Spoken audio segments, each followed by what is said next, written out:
Listo. Buenas noches. Qué gusto saludarles. Bienvenidos sean todos. Bienvenidos. Gracias a Dios por este tiempo, ¿cierto? Bien.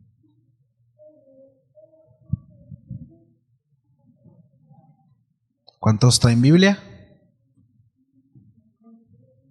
Vamos a abrir nuestras Biblias, vamos a sacar nuestras Biblias o encender nuestras Biblias.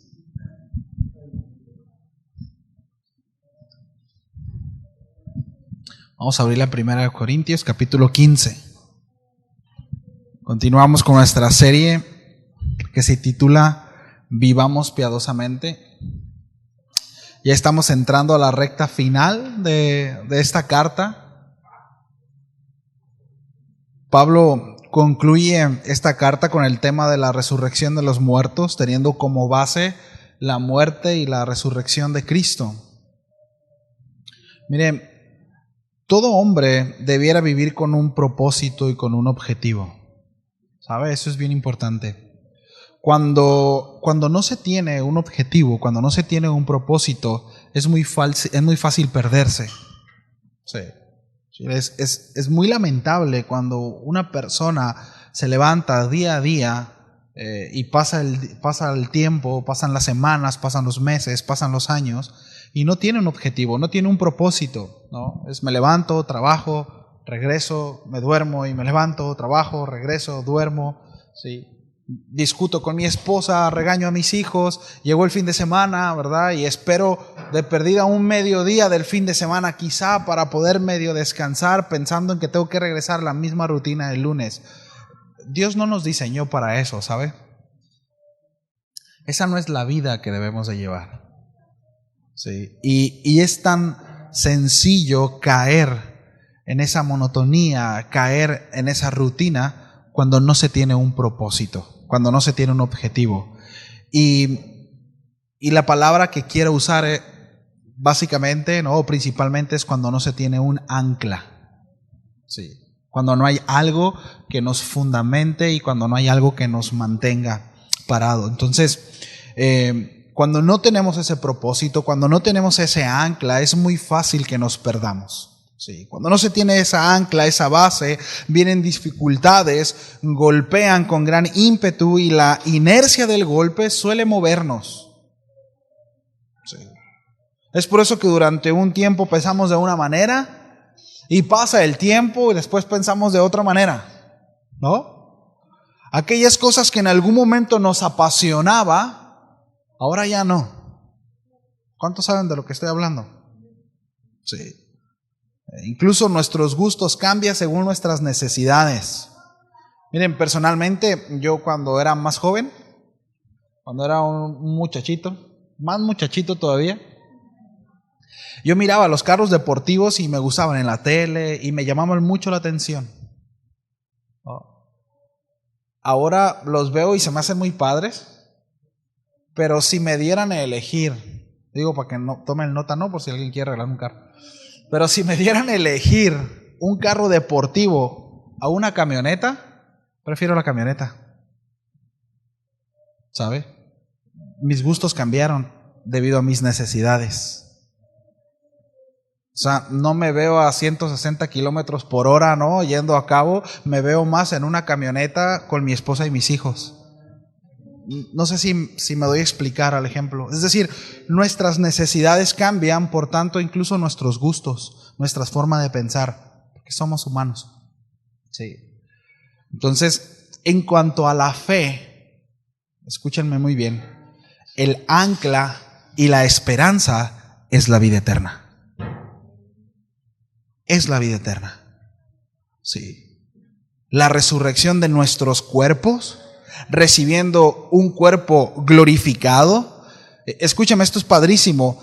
Totalmente ausente del pecado, ausente de dolor, ajeno a la necesidad, ajeno al llanto, ajeno a la confusión.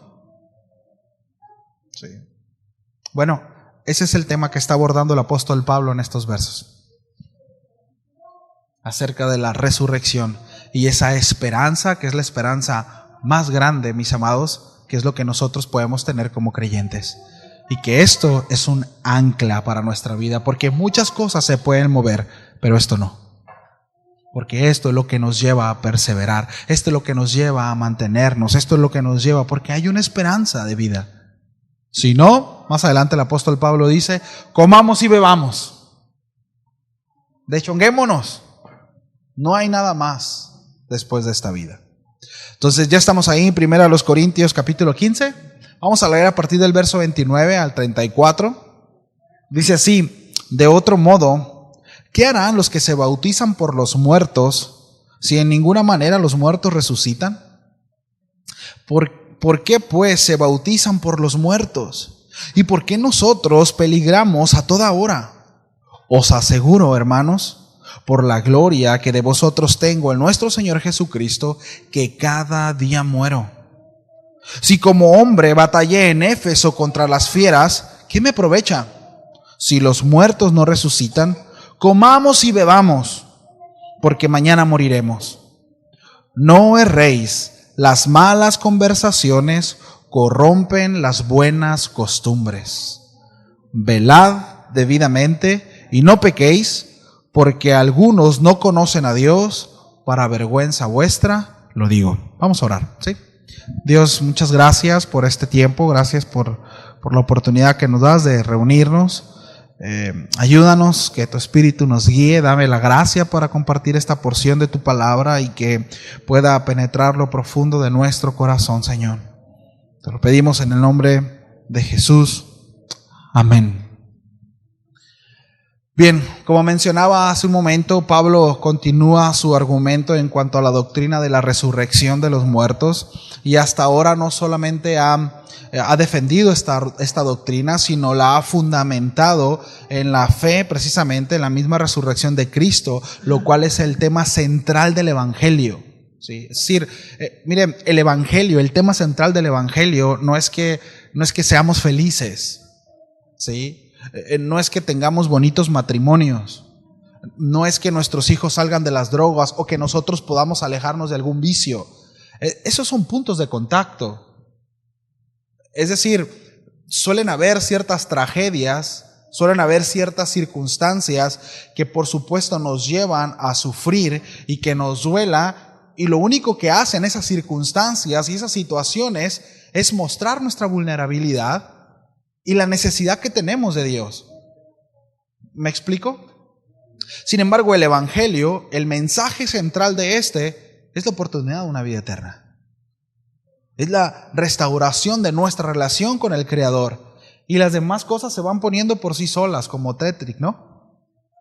Es decir, si yo conozco al Señor y temo al Señor, bueno, el Señor va a empezar a tratar mi vida y por consecuencia voy a empezar a transformarme, ¿verdad? Y a tomar decisiones y voy a ser diferente con mi esposa y voy a ser diferente con mis hijos, y eso me llevará a ser un buen esposo, a ser un buen papá, a ser un buen trabajador, etcétera, etcétera, etcétera. Es todo un proceso, pero el punto central de esas buenas noticias es precisamente la resurrección, la esperanza eterna, ¿sí? Que hay trascendencia en lo eterno, ¿sí? Que no se trata del aquí y el ahora, que esto es pasajero, ¿sí? Sino que hay algo que trasciende a precisamente un plano eterno. Entonces, por medio de este tema central del Evangelio, ¿sí? El cual todo hombre puede ser salvo, ¿verdad? Y repito, con la esperanza de recibir, ¿no?, esa resurrección y ese cuerpo glorificado en el día postrero. Bueno, Pablo sigue colocando algunos argumentos a favor de esta doctrina y nos muestra que realmente la resurrección es lo que le da sentido a todo cristiano. Y era por ello que el apóstol estaba dispuesto incluso a sufrir o a morir, precisamente porque sabía que era heredero de esta gran promesa. Es decir, no sé si alguna vez, yo recuerdo cuando llegaba a leer algunas historias de mártires, cuando leí por primera vez o supe la manera en cómo murieron los apóstoles, con qué pasión, yo decía, ¿qué es lo que los llevó a vivir de manera tan apasionada por Dios? ¿Por qué estaban dispuestos a morir? ¿Por qué estaban dispuestos a entregar a sus familias? ¿Por qué estaban dispuestos a sacrificarse, a sufrir por este mensaje? Y esa es la respuesta. Esta es la respuesta. La esperanza de vida eterna. La esperanza de vida eterna. Es los que los llevaba a cada uno de ellos a poder dar su propia vida. Estar dispuestos a sufrir, a padecer. Y ahorita lo vamos a ver más adelante. Para un ejemplo, ¿verdad? Para muestra un botón, dice el dicho, ¿no? El apóstol Pablo. ¿Sí? Ahorita vamos a ver un poquito de eso. Bien, el versículo 29 es un texto es interesante. Aquí vamos a ver un poquito de contexto. Solamente lo vamos a tocar como dato, ¿no? Porque el apóstol Pablo está haciendo referencia a dos costumbres de aquel tiempo. Dice el texto, el verso 29, de otro modo, ¿qué harán los que se bautizan por los muertos si en ninguna manera los muertos resucitan? ¿Por qué pues se bautizan por los muertos? Eso está medio raro, ¿no? ¿Cómo que se bautizan por los muertos? Bueno, aquí hay un juego de palabras. Hay, repito, por lo menos dos interpretaciones en este verso. Debido al idioma original y a las costumbres, a dos principalmente, costumbres paganas que rodeaban, ¿no? En este contexto histórico. Entonces, cuando se refiere a por los muertos, aquí se usa la palabra griega huper, y esta se puede traducir o quiere decir por encima, de tal manera que el versículo se podía traducir así: ¿qué harán los que se bautizan encima de los muertos si de ninguna manera los muertos resucitarán? Sí. Ahora, algunos opinan que lo que Pablo decía hacía referencia a una costumbre de cristianos que habían abrazado, que estos se bautizaban encima de las tumbas de los mártires y que los tomaban como ejemplo. Es decir, era un sentido de admiración. Entonces llevaban a cabo un ritual encima de esas tumbas. Esto anunciaba la esperanza de que así como ellos iban a resucitar, ellos también. Sí. Por otro lado, sí, había otra, ¿verdad? Otra forma de cómo interpretar este versículo, y esta está basada también en una tradición totalmente pagana, ¿verdad? Ya que esta misma palabra, huper, también se puede traducirse como en vez o en lugar de. Y esto es interesante, porque muchos traducían los escritos del apóstol Pablo, sobre todo al final del primer siglo, de esta manera: ¿qué harán los que se bautizan en lugar de los muertos si de ninguna manera los muertos resucitarán? Esta forma de interpretación fue la más usada durante muchos intérpretes de la Biblia, y afirmaban que lo que Pablo hizo fue hacer referencia, repito, a una costumbre que algunas personas tenían de bautizarse en nombre de parientes muertos. Ahora, es importante que nosotros nos demos cuenta de lo siguiente, y es que el apóstol Pablo utiliza aquí la tercera persona para referirse a los que se bautizaban por los muertos. Es decir, Pablo no se incluye como alguien que practicaba este tipo de bautizo. Y esto es importante para nosotros poder tener una interpretación correcta. ¿Sí? Entonces, hace referencia el apóstol Pablo a aquellos paganos o herejes que se bautizaban por sus muertos, creyendo que al hacerlos estos eran exonerados de sus pecados en el más allá. Es decir, mi abuelo era un alcohólico, ¿verdad? Era un borracho jugador, ¿sí? Que no temió al Señor, entonces yo me bautizo por él. Y de esa manera, él entonces sus pecados serán perdonados. Bueno, esa era una costumbre pagana que de alguna manera se filtró dentro del cristianismo, y algunos cristianos lo practicaban. Sí. Bueno, en el tercer siglo, Tertuliano comentó sobre este versículo y aseguró que Pablo había condenado la práctica de bautizarse en lugar de los muertos. Es decir, ¿por qué se tuvo que levantar alguien a decir, no es lo que está Pablo diciendo? Porque hay un registro de eso. Porque muchos empezaron a abrazar esta práctica. Sí. Más adelante nacieron un montón de prácticas similares a esta. Tenemos el famoso purgatorio, ¿no? en donde se vendían indulgencias. Bueno, ya después tomó otro sentido, pero a lo que voy es que este tipo de cosas están desde el principio. Sí. Entonces, este texto fue muy controversial, para muchos difíciles de interpretar, sobre todo por la palabra que el apóstol Pablo utiliza. Sí. Muchos interpretaron este pasaje de Pablo como una aprobación a esta costumbre, cuando la intención de Pablo es solo apelar a la verdad y la esperanza de aquellos cristianos acerca de la resurrección de los muertos. Es decir, ellos que hacen esto tienen claro que hay esperanza. Eso es lo que está haciendo el apóstol Pablo.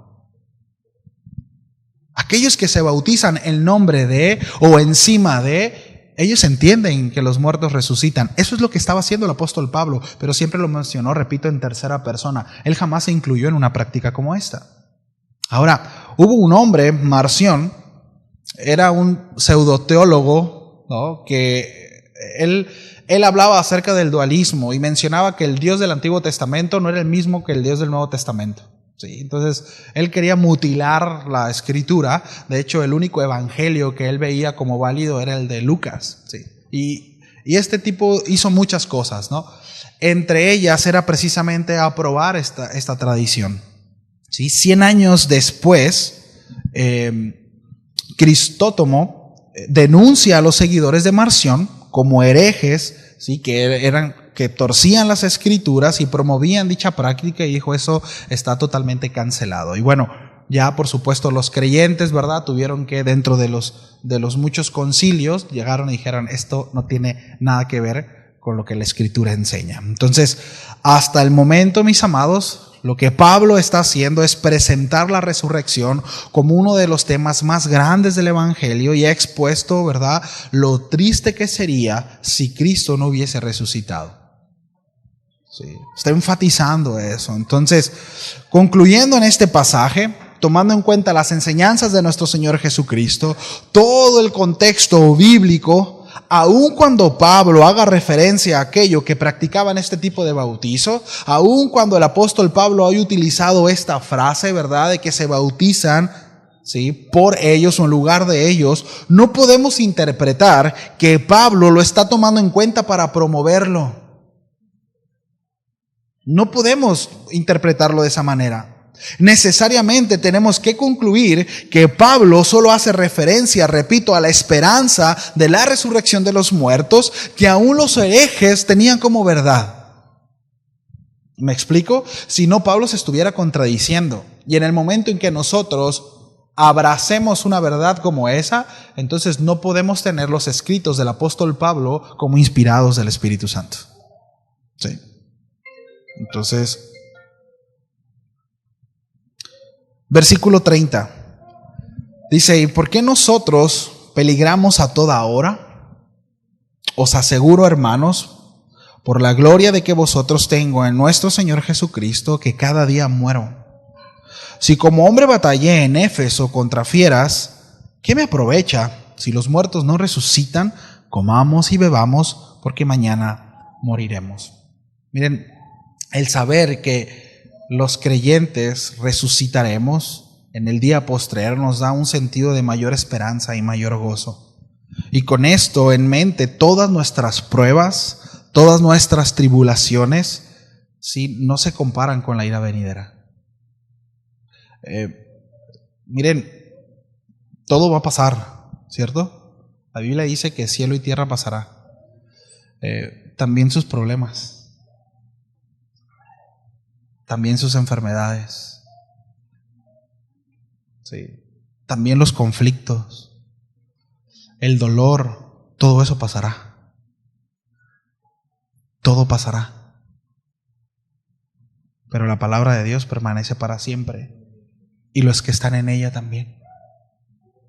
Aquellos que estamos en Cristo permaneceremos para siempre, porque estaremos afianzados, firmes en lo dicho por Él.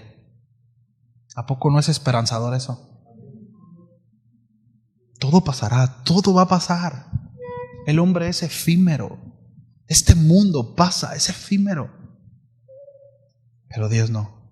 Su palabra no. Y los que permanecen en Él, tampoco.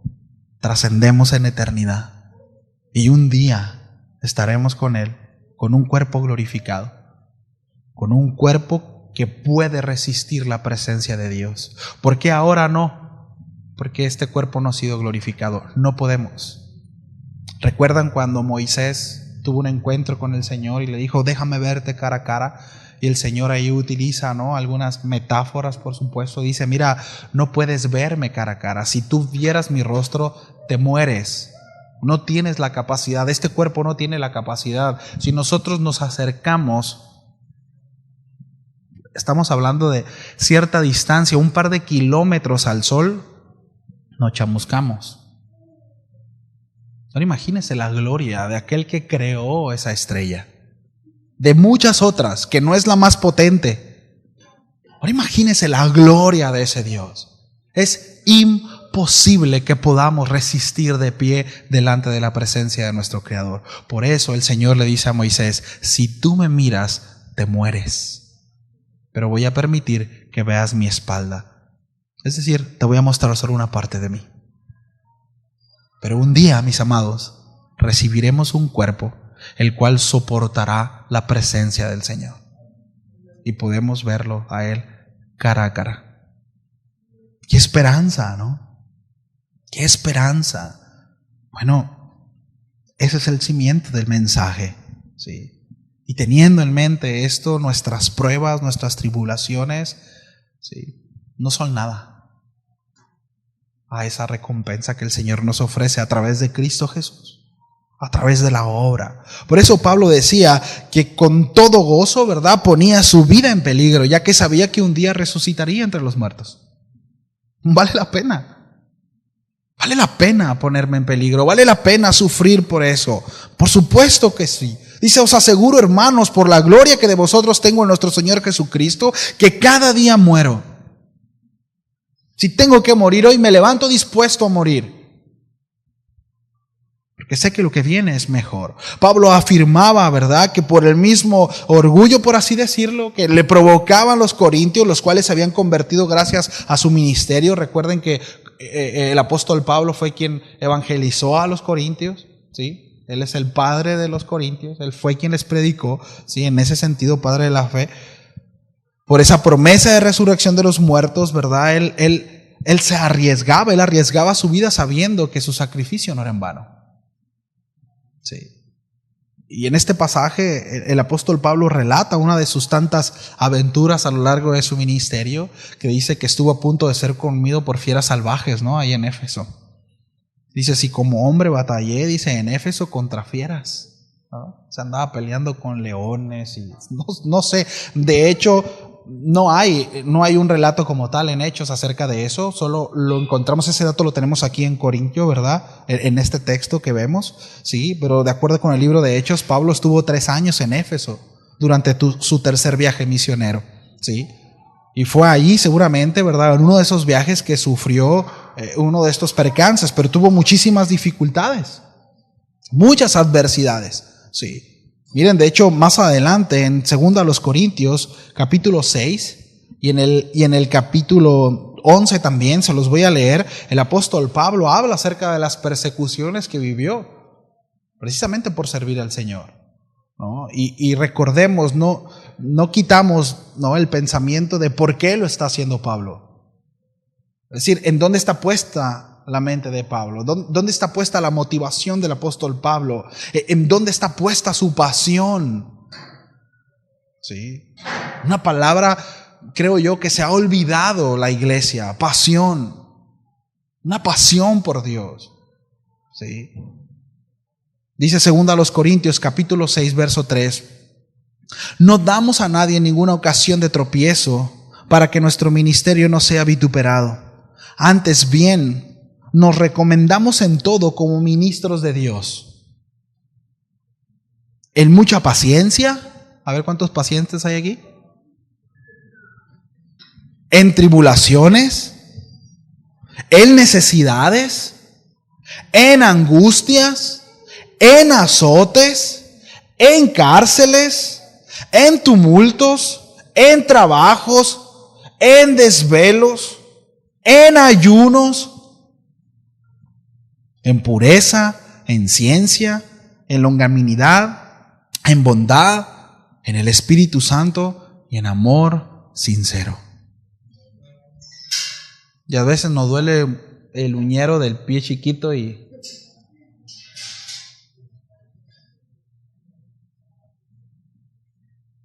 es que traigo el bigote desacomodado, pastor, y yo creo que no está bien que vaya a la iglesia.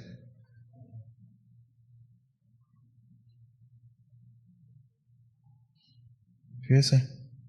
Digo, no sé a usted, pero a mí me desafía. A mí me desafía, de verdad se lo digo. Desafía mi fe, mi relación con Dios.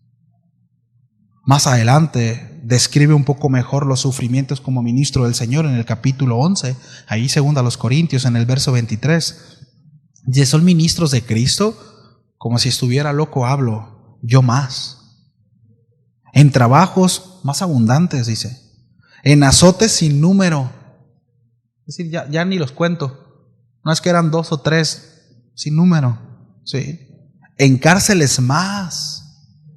Ahora, no estuvo en la cárcel por robarse algo o por estafar a alguien, sino por predicar el evangelio, por servir al Señor. En peligros de muertes muchas veces, por servir al Señor.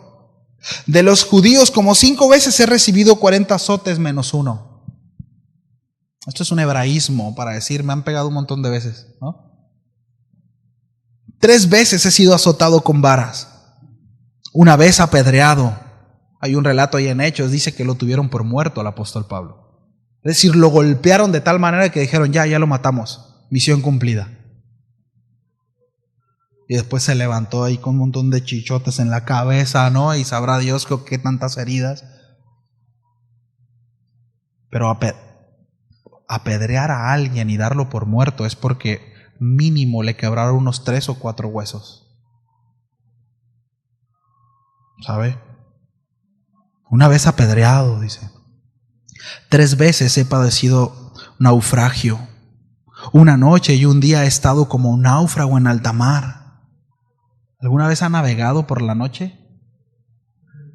¿Sí? ¿Ha escuchado cómo rechina el mar? ¿Cómo ruge el mar? Es bien impresionante, es bien impresionante.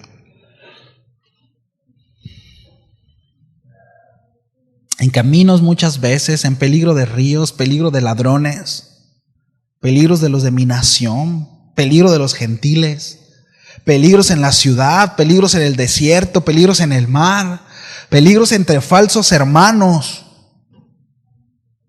en trabajo y fatiga, en muchos desvelos, en hambre y sed, en muchos ayunos. Y no está hablando de ayunar por una cuestión espiritual, está hablando de hambre que no tenía para comer. De eso está hablando, de no comer a causa de cumplir el propósito de Dios, por servir al Señor. En frío y en desnudez y además de otras cosas, dice. Lo que sobre mí se agolpa cada día, la preocupación por todas las iglesias. ¿Qué era lo que movía al apóstol Pablo? ¿Qué era lo que lo mantenía firme en medio de todas esas circunstancias adversas? ¿Por qué el apóstol Pablo se mantuvo? ¿Por qué seguía? ¿Por qué? Porque tenía una esperanza. Porque tenía una esperanza. Porque si no hay esperanza y no hay propósito, en el momento que hay adversidad decimos, no es por aquí. ¿Cuántos de nosotros no nos atrevemos a relacionar que si se abre una puerta es de Dios y si se cierra no es de Dios?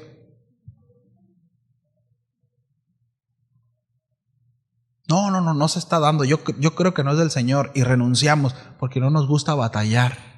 Porque creemos que todo lo que viene de Dios es facilito. Iba a decir otra cosa, pero creemos fácil. No, mis amados. A veces las cosas de Dios son las que más dificultad nos van a costar. A veces cuando las puertas se están cerrando es porque Dios quiere que andemos por ahí. Es que no siento paz.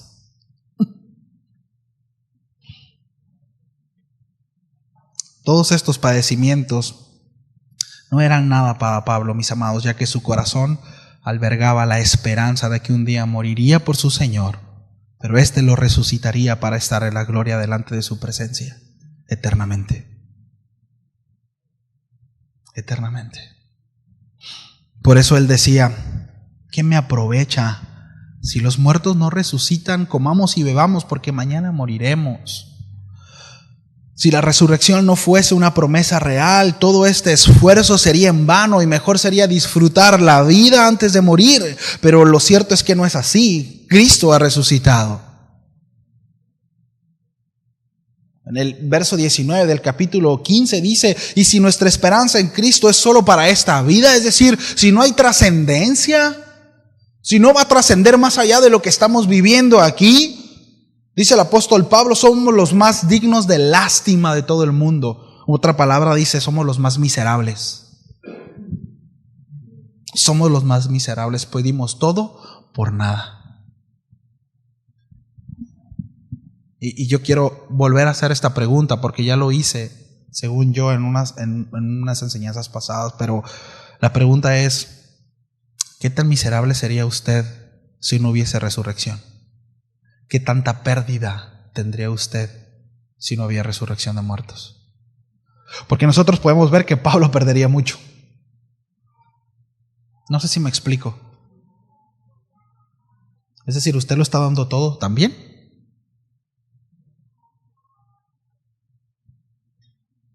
¿Realmente sería una pérdida para usted?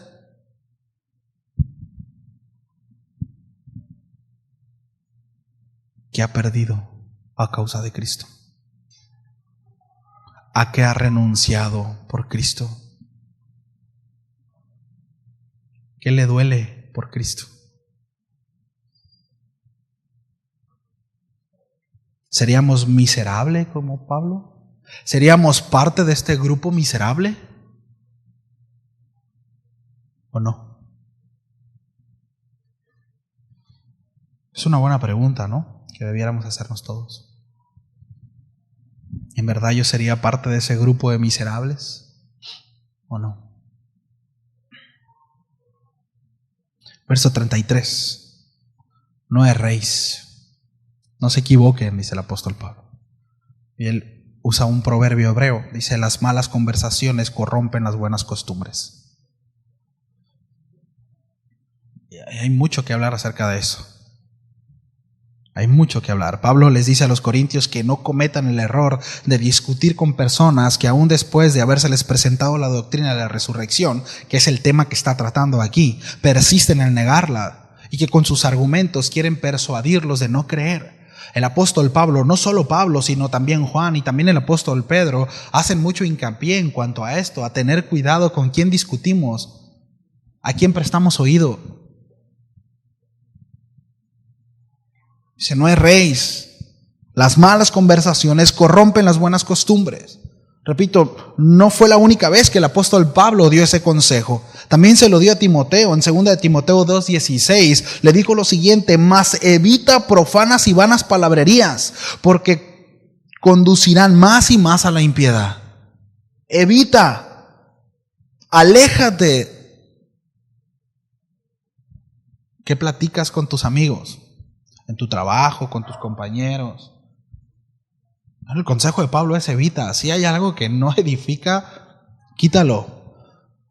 También le dio el mismo consejo a Tito. En Tito capítulo 3 verso 9 le dijo: pero evita las cuestiones necias de genealogías y contenciones y discusiones acerca de la ley, porque son vanas y sin provecho. De nuevo, evita, quita. No quieras ganar el debate. Ese no es el espíritu de la palabra, mis amados. Y con esto no estoy diciendo que están mal los debates de repente que se presentan. Son muy buenos. Pero no es el espíritu de la palabra, el hecho de andar contendiendo y queriendo saber para ahora sí, a ver, ¿no? Échame un mormón, ahora sí, ¿verdad? Échame un testigo de Jehová, a ver, échame, porque ya vi por ahí algunos y ese no es el espíritu de la palabra. Sí.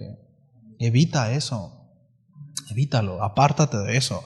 El apóstol Pedro dice que estas discusiones vanas son los que los falsos maestros usan para engañar y para arrastrar al error. Ahí en 2 de Pedro capítulo 2 verso 18. Dice, pues hablando palabras infladas y vanas, seducen con concupiscencia de la carne y disoluciones a los que verdaderamente habían huido de aquella vida o que vivían en el error. El apóstol Juan también dice lo siguiente en su segunda carta, 2 de Juan capítulo 9 verso 11, dice, cualquiera que se extravía y no persevera en la doctrina de Cristo, dice, no tiene a Dios. Y después da un consejo muy práctico, y tenemos que poner atención en esto. Dice, el que persevera en la doctrina de Cristo, ese sí tiene al Padre y tiene al Hijo. Y si alguno viene a vosotros y no trae esta doctrina, sí, dice, no lo recibas en casa, ni le digas bienvenido, porque le dices bienvenido a todas esas prácticas de sus malas obras.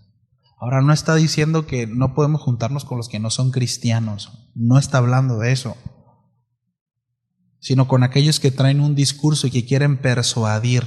¿Sí entienden esa parte, no? Quieren persuadir. No, pero oye, ¿pero a poco tú sí crees que Cristo resucitó? ¿Tú crees que sí va a ser así? Yo creo que el infierno no existe. No, es que si Dios, mira, y vamos a echarnos una platicadita y de repente cuando empieza a haber esa duda y aléjate de eso. Aléjate de eso. Sí. Ahora, con esto no estamos diciendo que no usemos el sentido común. No está diciendo que no pienses, que no, al contrario. Pero está hablando el apóstol Pablo de aquellos quienes han abrazado la palabra, lo que dice la palabra como verdad, por encima de cualquier otra. ¿Me explico? Hay cosas en la palabra, que hay ciertos matices. ¿Sí? ¿Qué tan larga tiene la camisa, verdad? ¿O puede usar la camisa quien predica? Si tiene corbata o no tiene corbata, si tiene que ser con saco o no tiene saco, si hay batería o no hay batería en alabanza. La Biblia no habla acerca de eso. Pero la Biblia sí dice que Cristo nos dará un nuevo cuerpo glorificado y que un día resucitaremos por la obra de Él. ¿Me explico? Eso sí dice. Eso es una verdad contundente y es una esperanza para nosotros. Y es médula en el Evangelio, en el mensaje del Evangelio. Por tanto, eso no es discutible. No se presta a una cuestión de opinión. Sí. Entonces, finalmente, Pablo exhorta a los creyentes a velar por su vida cristiana, espiritual, ya que el galardón es demasiado grande como para descuidarse. ¿Me ayudan con el piano, por favor? Sí. Dice, velad debidamente. Esto es importante, ¿no? Debidamente. Cuando habla acerca de velad, es estar prestos, estar despiertos. De hecho, es la palabra, estar despiertos. ¿Cuántos les tocó hacer veladas de oración en sus congregaciones? Veladas de oración de 3 semanas, ¿no? Y 3 semanas sin dormir ahí, ¿no? Y porque estoy presto y estoy velando por mi salvación. Miren, puede dormir todos los días sus 8 horas y estar velando. ¿Me explico? Cuando dejamos de velar es cuando dejamos, ¿sí?, la verdad de la palabra que gobierna nuestras vidas y permitimos que empiecen a filtrarse cosas al corazón. ¿Y dónde dejamos de velar? La pregunta es, ¿qué consumes? ¿Qué ves? Si la mayoría del tiempo estás en Facebook, ¿verdad?, consumiendo cosas ajenas a la palabra de Dios, no estás velando. Y no estamos satanizando Facebook. Si te la pasas más en YouTube, consumiendo el contenido de YouTube que es ajeno a lo que la palabra de Dios dice, no estás velando. Sí. Si buscamos cualquier pretexto para no venir a la congregación, no estás velando. Si no oras con tus hijos, no estás velando. Si no oras por tu vida, por tu matrimonio, no estás velando. Orar por los alimentos solamente, si es que te acuerdas, no es estar velando. Abrir la Biblia solamente cuando voy a la iglesia los domingos y a veces los miércoles no es estar velando.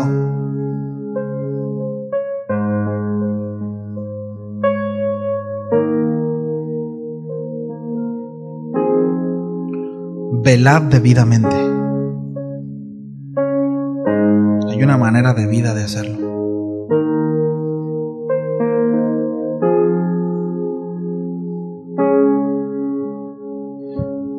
Y no pequen. Una cosa arrastra a la otra. Una cosa arrastra a la otra. Cuando yo dejo de orar, cuando yo abrazo el ocio, cuando yo no oro, cuando yo no pongo atención en las cosas de las cuales tengo que poner atención, termino pecando. ¿Sí o no?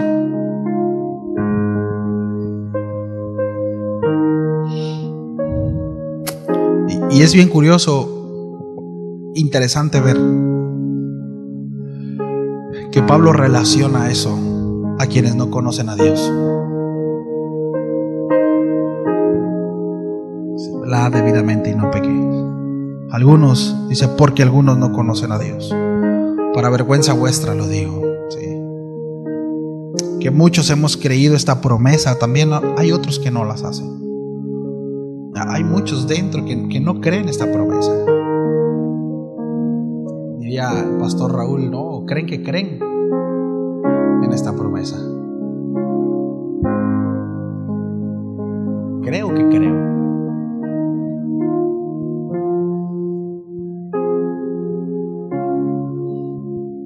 Un día nuestra fe será recompensada, mis amados, y será evidenciada, ¿sabe? Es que yo sí tengo fe. Bueno, ya se sabrá. Decía el pastor Chuy Heredia, se va a saber, Chapo. Saludos a Chuy. Se va a saber. ¿Tienes fe? ¿Ha creído para salvación? ¿Vivimos con la esperanza de la resurrección? ¿Sí o no? Se va a saber. Se va a saber. Y no lo digo poniendo en duda lo que dice la palabra, ¿eh? Por supuesto que no. No. Para aquellos que hemos abrazado, ¿verdad?, esta gran verdad en el corazón y vivimos con esto, ¿verdad?, con esta finalidad, y encaminamos para allá. Sí, bueno, un día nuestros ojos podrán experimentar esa recompensa, ese galardón de parte del Señor. Sí. Esto, y termino con esto ya, pero mis amados, esta esperanza es lo que nos mantiene. ¿Está desanimado? Sí. Esto lo mantiene. ¿Está triste? Mire la recompensa, vea lo que ha recibido de parte del Señor. Sí. Vamos a orar. Vamos a dar gracias a Dios. ¿Quiere dar gracias a Dios?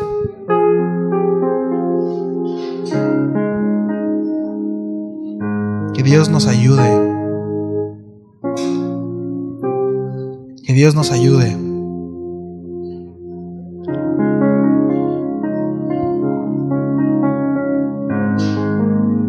Yo quiero animarle a que cierre sus ojos. Cierre sus ojos para que no se distraiga solamente. Cierre sus ojos y dígale: Dios, gracias por esa esperanza. Gracias. Sí. Si esta esperanza o lo que hemos hablado, esta promesa de Dios está ajena en nuestro corazón, si nuestra vida no se conduce conforme a esta verdad, pidámosle a Dios digámosle: Señor, ayúdame y te ruego que pueda verlo. Quiero creerlo, quiero abrazarlo, Señor, y que pueda vivir conformado a esta verdad, en esperanza, porque a veces las fuerzas se terminan y las circunstancias en este mundo no son favorables, Señor, y nos cansamos y hay cosas que nos duelen, pero el galardón que tú nos ofreces es mucho mayor y mejor, Señor, de todo lo que pudiéramos estar pasando quizá.